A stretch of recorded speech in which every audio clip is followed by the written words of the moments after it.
গাজায় ইসরায়েলের গণহত্যামূলক যুদ্ধের অবসান ঘটাতে যুক্তরাষ্ট্রের মধ্যস্থতায় নেওয়া পরিকল্পনার দ্বিতীয় ধাপ শুরু হয়েছে বলে ঘোষণা দিয়েছেন প্রেসিডেন্ট ডোনাল্ড ট্রাম্পের মধ্যপ্রাচ্য বিষয়ক বিশেষ দূত স্টিভ উইটকফ।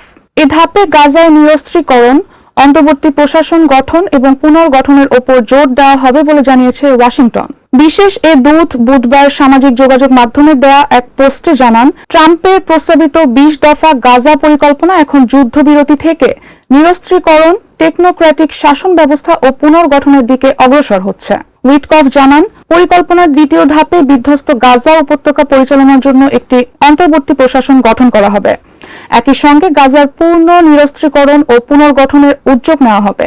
তিনি হামাসের কাছে পূর্ণ সহযোগিতার প্রত্যাশা করে হুঁশিয়ারি দেন, অবিলম্বে নিহত জিম্মিদের মরদেহ ফেরত দিতে হবে, নইলে গুরুতর পরিণতি ভোগ করতে হবে।